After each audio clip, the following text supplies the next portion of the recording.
Be honest. Why does it always feel like you're the one losing, no matter how hard you try with women? In this game called relationships, are you playing fair while someone else is playing smart? What if the reason you think women have the advantage is exactly why you keep losing? Guy, have you ever sat down and asked yourself, why be like say you're always the one adjusting? It's not that women always have the advantage. It's that you don't understand the rules you're playing by. Everyone says women have the advantage, but nobody explains why it feels true. There's something nobody talks about honestly, not in school, not at home either, nor in the therapy, not even between close friends, and sometimes to family. It's this quiet, invisible force that shapes almost every interaction between men and women. And once you see it, you can't unsee it. By the end of this video, you're going to understand something about human dynamics that most people spend their entire lives feeling, but never actually naming. Stay with me. Let's start with something uncomfortable and rare. Every social interaction is a transaction, not in a cold, calculated way, but in a deeply human, psychological way. Attention, validation, respect, desire, power. These things are always being exchanged. Always.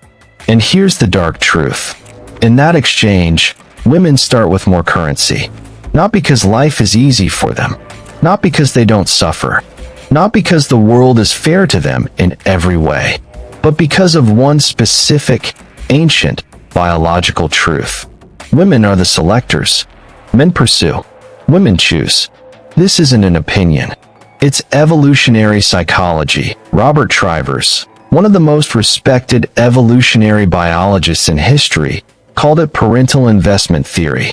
The sex that invests more in reproduction becomes more selective. And across almost every species on Earth, that's the female. Which means from the very beginning of human history, women have held the power of yes or no. And that power changes everything. Think about what it means to be the one who gets to choose. In a job interview, the interviewer holds the power, not the candidate. In a negotiation, the one who can walk away holds the power, not the one who needs the deal. In dating and attraction, who walks away easier? Most of the time, the woman. And men know this, even if they never say it out loud. Watch what happens when an attractive woman enters a male-dominated space. Men become performers. They get funnier, louder, more confident, or at least they try to appear that way. They start competing with each other for her attention. She didn't ask for any of that. She just arrived. And this is where it gets dangerous. Because that dynamic, it doesn't just happen in bars or parties. It happens in offices, in friend groups, in families, in politics. The selection power bleeds into every layer of social life. And most people, men and women alike, are completely unconscious of it. Here's a psychological phenomenon that will make you question every interaction you've ever had. It's called the halo effect. When someone is perceived as attractive, we unconsciously assume they're also smarter, kinder, more trustworthy, more competent. Studies show that attractive people, regardless of gender, are more likely to be hired, promoted, and forgiven. But here's the part that doesn't make headlines. Research consistently shows that this bias is stronger when applied to women.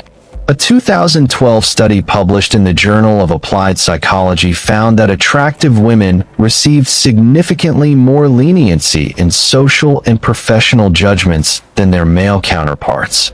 Not always because of skill. Not always because of effort. Sometimes just because of presence not absent. And before you think this is unfair criticism, it's not. This isn't about blame. This is about understanding a system. A system built not by women, but by human psychology itself. Women didn't create the halo effect. They simply exist within it.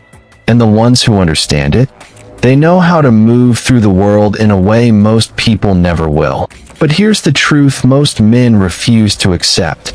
The advantage isn't just biological or perceptual. It's emotional.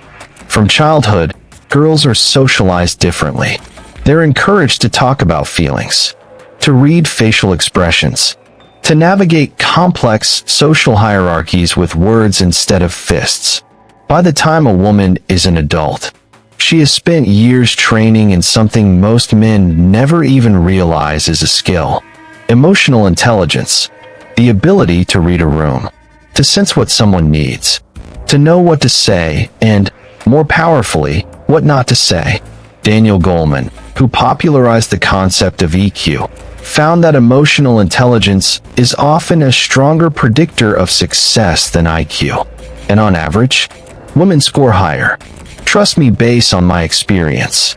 Now think about what that means in real life. In an argument, she already knows where it's going before he does. In a negotiation, she reads the emotional temperature of the room faster. In a relationship, she processes feelings with more nuance, more depth, more strategy. Men often mistake this for manipulation.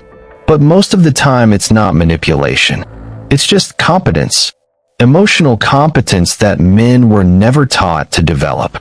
And that gap is enormous. Now, I need to say something important. Because this video isn't about making men feel inferior. And it's not about making women feel guilty for advantages they didn't ask for. Here's the part that gets buried under all the surface-level debate. The advantage comes with a price and must be paid. A woman who is beautiful knows she will never fully trust whether someone likes her, or just what she looks like. A woman with high emotional intelligence often becomes the emotional caretaker for everyone around her, carrying weight that was never hers to carry. The selection power? It comes with the terror of being deselect, of aging, of changing, of being replaced by someone younger, newer, more desirable. The doors that open easily in your 20s, they start to close, and nobody prepares you for that.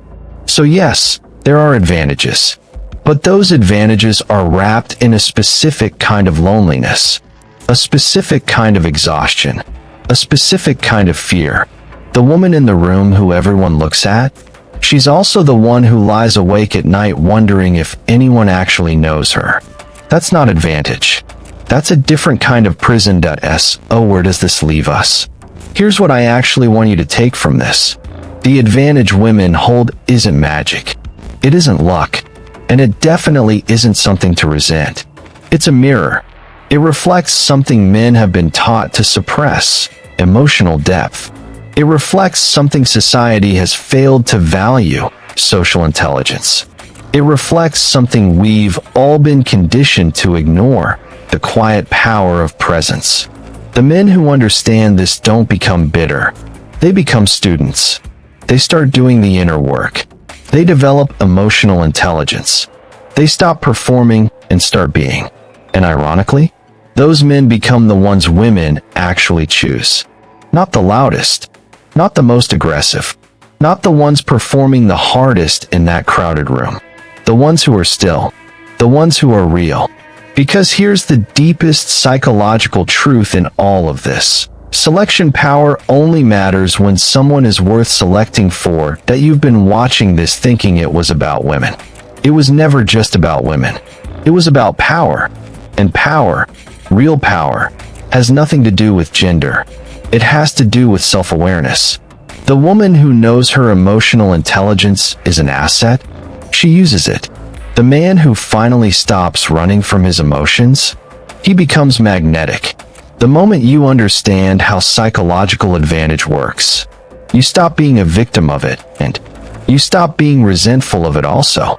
You stop being unconscious of it, and you start asking a different question. Not, why do they have the advantage? But, what am I doing with the power I already have? Most people will finish this video and forget it by tomorrow. They'll go back to the same patterns, the same frustrations, the same unconscious game. But a few of you, a small number, will sit with this. You'll replay that moment in the room, the heads turning, the silence, and you'll finally understand what was actually happening. Not attraction, not beauty, recognition. The oldest psychological signal in human history. The one that says, this person knows something I don't. Become that person, and the room will turn for you too. Subscribe for more if you feel me.